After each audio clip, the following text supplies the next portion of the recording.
Kasus dugaan penistaan agama dengan terdakwa Basuki Cahayapurnama atau Ahok akan dilanjutkan pada Selasa besok dengan agenda tanggapan jaksa terhadap nota keberatan Ahok.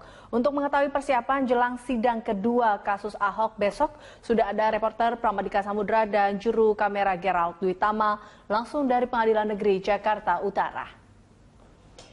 Ya, Prama, bagaimana pengamanan serta persiapan jelang sidang Basuki Cahayapurnama atau Ahok besok? Ya, baik Eliza dan juga pemirsa, terkait dengan sidang kedua dari lanjutan sidang yang dilakukan tanggal 13 Desember kemarin.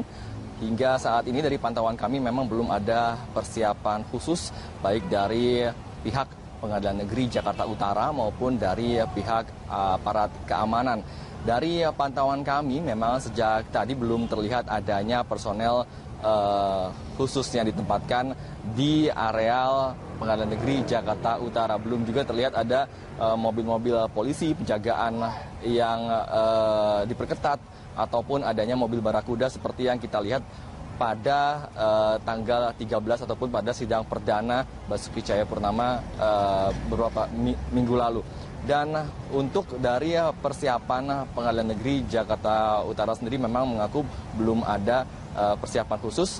Pihak Pengadilan Negeri Jakarta Utara masih menggunakan ruang yang sama, yaitu di ruang Kusuma Atmaja yang hingga saat ini memang informasi terakhir memang sidang kedua ataupun sidang lanjutan dengan bacaan tanggapan dari JPU terkait nota pembelaan ataupun eksepsi masih dilakukan di bekas gedung PN Jakarta Pusat, yaitu di Jalan Gajah Mada di ruang Kusuma Atmaja lantai 2. Dan informasi yang kami dapatkan memang sebelumnya sempat ada pihak yang mengatakan bahwa akan dilakukan perpindahan gedung sidang ataupun lokasi sidang, mengingat memang areal di gedung bekas PN Jakarta Pusat ini memang cukup sempit dan tidak begitu memadai jika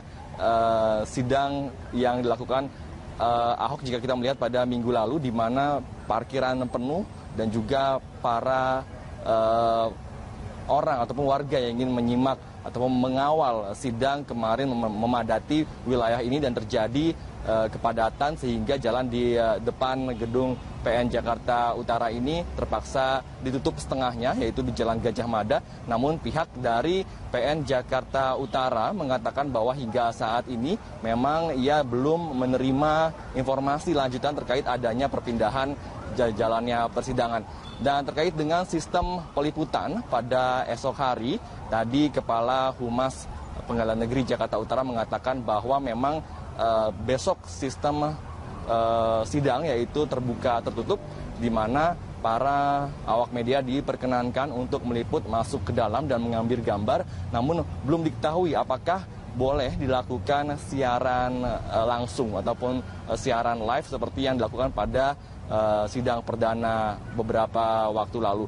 Nanti baru akan diketahui apakah boleh dilakukan live atau tidak ketika majelis hakim menentukan pada saat jalannya persidangan. Dan berikut pernyataan dari Kepala Humas Pengadilan Negeri Jakarta Utara, Hasolowan Sianturi. Jadi saya dengar ketika majelis hakim menunda persidangan pada tanggal 13 Desember yang lalu, oleh majelis menetapkan demikian. Sidang tanggal 20 besok itu di lantai 2 ruang sidang Kusuma Atmaja ini. Ini yang saya dengar kemarin yang diucapkan oleh majelis hakim ketika menetapkan penundaan sidangnya. Sidang untuk besok tanggal 20 itu sesuai dengan penetapan itu masih di sini. Tidak lagi diperbolehkan melaksanakan sidang secara live. Kalaupun ada pemotretan, rekaman, ataupun peliputan seperti ini, itu tergantung kepada majelis. Majelis hakim nantinya yang akan membolehkan atau mengizinkan. Ya, demikian Eliza. Lalu bagaimana tahapan sidang kasus gubernur nonaktif ini Basuki Cahayapurnama atau Ahok ini? Ya baik, Eliza, kasus dugaan penistaan agama yang dilakukan Gubernur Nonaktif DKI Jakarta Basuki Cahayapurnama atau Ahok akan dilanjutkan pada Selasa besok dengan agenda tanggapan jaksa terhadap nota keberatan Ahok ataupun eksepsi. Di mana sebelumnya pada tanggal 13 Desember 2016 sidang perdana kasus dugaan penistaan agama berlangsung dengan agenda pembacaan dakwaan oleh jaksa dan tim penasihat hukum. Dan berikut tahapan sidang kasus Gubernur Nonaktif DKI Jakarta Basuki Cahayapurnama atau Ahok.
Ya, Eliza dan juga pemirsa, meskipun belum ada persiapan khusus dari PN Jakarta Utara dan juga dari pihak keamanan terkait dengan sidang lanjutan besok, namun sejumlah awak media sudah melakukan persiapan khusus untuk mengawal jalannya persidangan esok hari. Demikian yang dapat kami sampaikan, kita kembalikan ke studio. Eliza Hasan.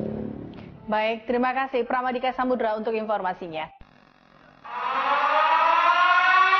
Pengeluaran dan pengedaran uang rupiah tahun emisi 2016 telah diresmikan.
Kita sudah menyaksikan uang rupiah tahun emisi 2016.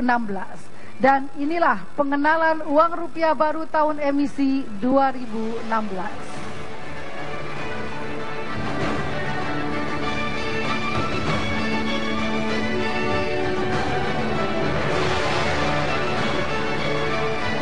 Perlu kami sampaikan bahwa pemilihan gambar pahlawan berdasarkan beberapa kriteria, yaitu belum pernah digunakan dalam uang rupiah kecuali proklamator, kemudian keterwakilan daerah, keterwakilan gender, dan dapat diterima oleh seluruh pihak, tidak menimbulkan kontroversi, dan telah melalui proses diskusi dengan para ahli sejarah, pemerintah, jajaran pemimpin Bank Sentral Tanah Air. Nah, untuk mengetahui informasi selengkapnya, kita bergabung dengan rekan kami Dwi Suci Amalia. Dwi Suci, silakan dengan laporan Anda, apakah uang baru NKRI ini sudah diluncurkan, Dwi Suci? Iya, Tisa, memang secara resmi belum ada peluncuran dari Presiden Joko Widodo terkait dengan uang rupiah baru ataupun uang rupiah NKRI tahun emisi 2016 ini. Akan tetapi rangkaian acara peluncuran dan peresmian pengedaran uang rupiah NKRI baru ini sudah dimulai sejak pukul 9 pagi tadi. Tadi memang sempat disampaikan oleh Gubernur Bank Indonesia Agus Martowardoyo yang menyatakan bahwa uang rupiah baru ini terdiri dari 12 gambar pahlawan nasional yang dimana peresmian desain baru ini sebagai pelaksanaan amanat Undang-Undang Nomor 7 Tahun 2011 tentang mata uang. Adapun terdiri dari 7 pecahan uang kertas dan 4 uang logam. Dan berikut adalah pernyataan lengkap dari Gubernur Bank Indonesia Agus Martowardoyo. Adalah simbol kedaulatan negara yang wajib dihormati dan dihargai. Undang-Undang Nomor 7 Tahun 2011 tentang mata uang menetapkan rupiah sebagai alat pembayaran yang sah dan wajib digunakan di seluruh wilayah Republik Indonesia.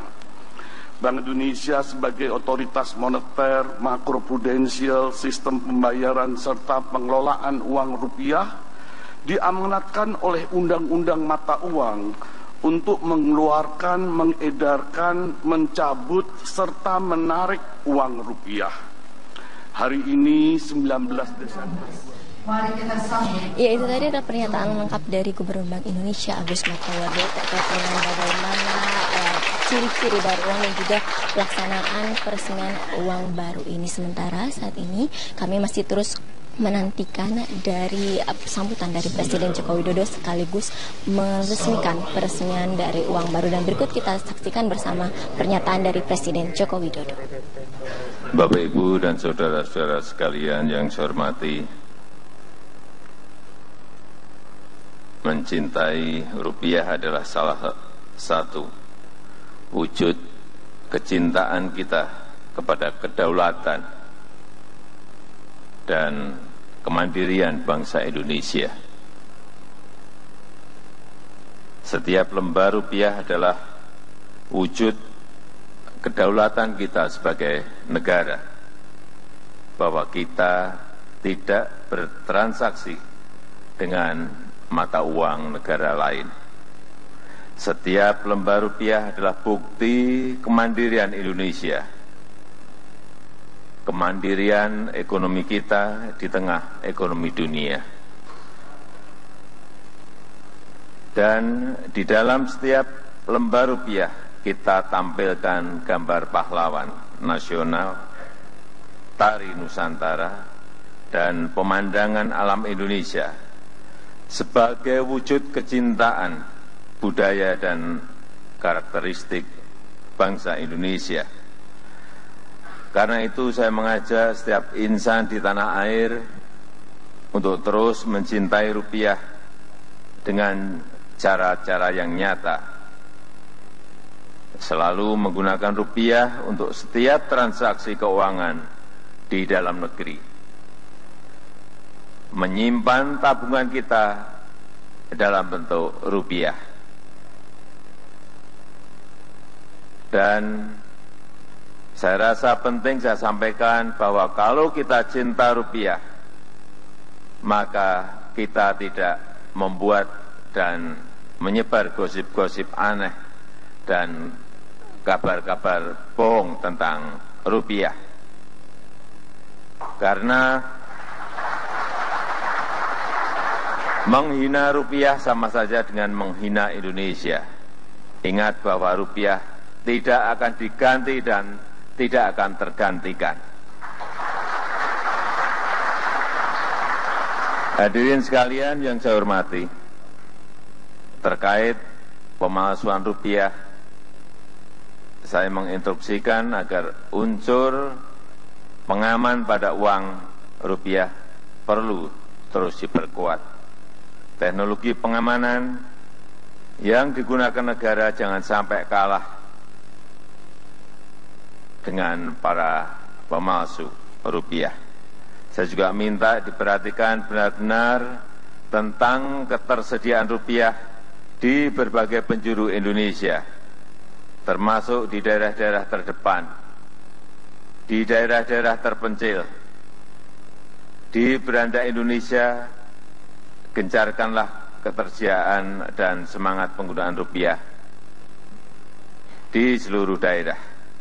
Terakhir, saya tekankan bahwa karena rupiah itu adalah ciri khas identitas Indonesia, maka mari kita semuanya menjaga martabat dan kedaulatannya, kedaulatan rupiah di negara kesatuan Republik Indonesia dan di seluruh dunia.